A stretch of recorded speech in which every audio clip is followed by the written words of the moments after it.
are you putting holes in our peppers? Toddlers.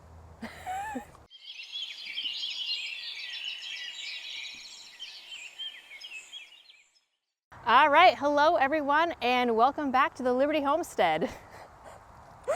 Yeah, what are you doing?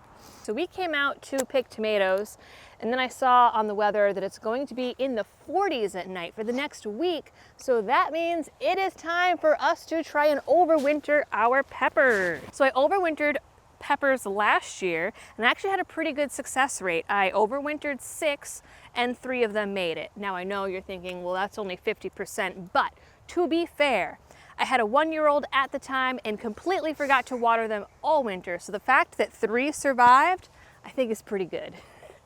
And it just goes to show that even if you are a neglectful gardener, this can work for you. So speaking of neglectful, I actually have 2 pots here that I just pulled out of the garage, bless you, from 2 of the ones that did not make it. I wanted to show you guys before I took them out of the pots so you can see kind of what it will look like. Here we have a naked stem with the wide juncture, and it has been cut here. So I'm going to walk you through this process, and you can see actually the dead leaves and the tomato that she just deposited still in the pot here. This example of this pepper that she just sat on, you can also see here we have a wide juncture here that's been cut. This is because this is one of our peppers from last year. He lived in the pot for quite some time because I originally did not have room for him in here, so that's why he's not as big as some of the other ones. So the process is pretty simple. You're gonna get a pot, and I have next to me here 2 5-gallon buckets full of dirt. These are the same ones that I grew peppers in last year, and tomatoes actually, when I did my container garden. I had a combination of pots and totes. So let's just get a decent amount of dirt in there. We're gonna start with this one because it's here and it means I don't have to move the tripod.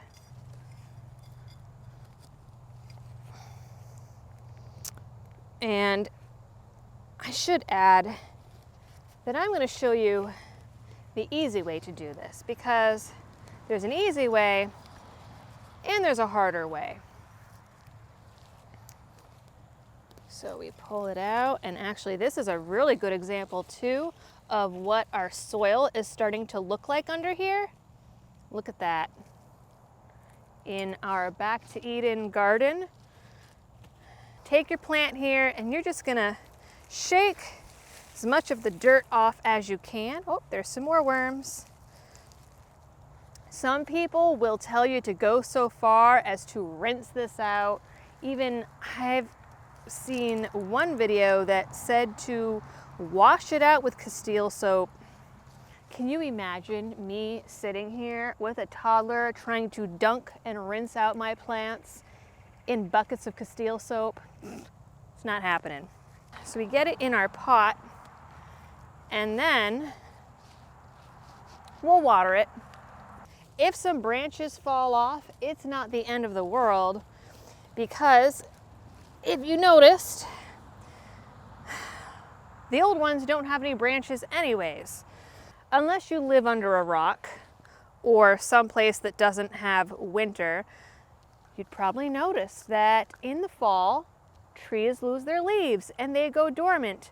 Pepper plants can do the same thing. So the idea is we put them in a place where they don't really get a lot of light and are warm enough to not freeze and die, but cool enough to go dormant. For me, it's the garage. And what'll happen after they're in the garage for a while is the leaves will start to droop, and they'll eventually start to dry out and fall off, just like a tree. When that happens, you're gonna pick off all the rest of your leaves there, and then you are going to cut all but the 2 main branches. Here we had last year, here's the Y, so we cut there. So we will, once it goes dormant, we'll cut this off and this, and probably about here. This plant has a really good example on it of how you can tell whether it survived the winter and is still alive, as opposed to this one here, even though it doesn't have any leaves on it. If you look at this stem pretty carefully, you can see it's got green. This one is completely brown and dry. Here we still have green, and this end here is also brown and dry. You'll see them in their pots and they'll still be this greenish color. And as spring approaches, if you put them outside, they'll start to get more vibrant and they'll actually start to get little leaf buds on it, like you see similar to a tomato that is getting suckers on it. And that's how you'll know that it made it. This is another one of our peppers from last year. This one had a really good root system on it.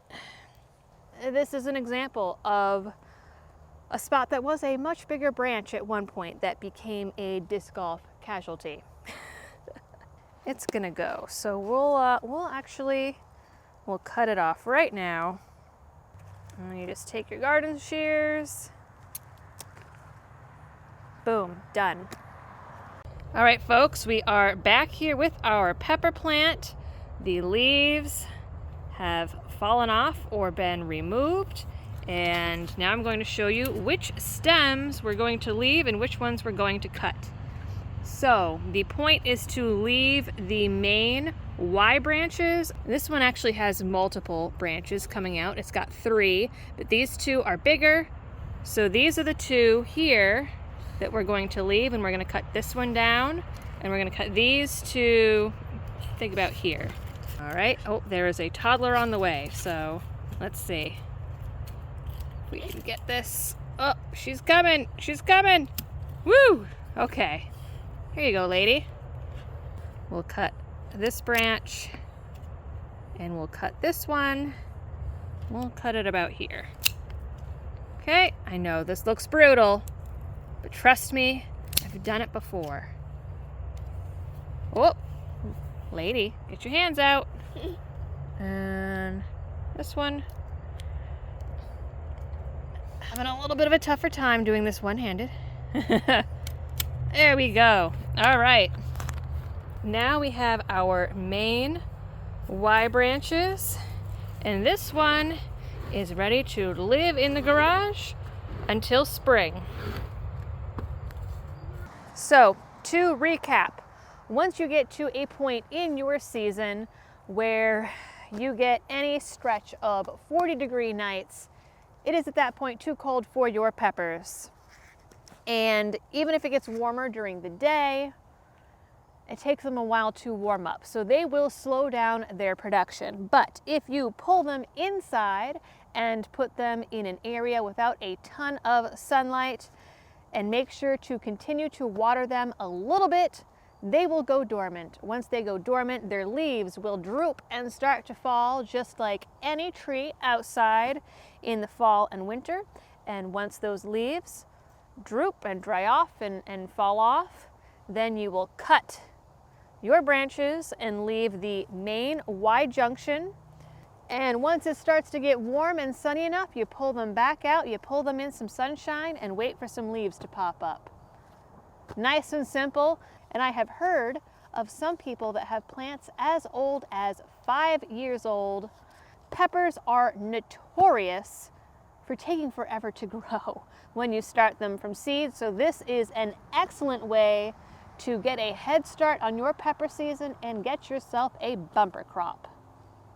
All right, folks, so Liberty Toddler and I actually still have to pick our tomatoes before we can go inside and start making supper, and we are losing daylight. So that is it for this video. Hopefully you learned something. If you guys decide to overwinter your peppers, let me know down in the comments how it goes for you. And as always, thanks for tuning in, and I will see you in the next one.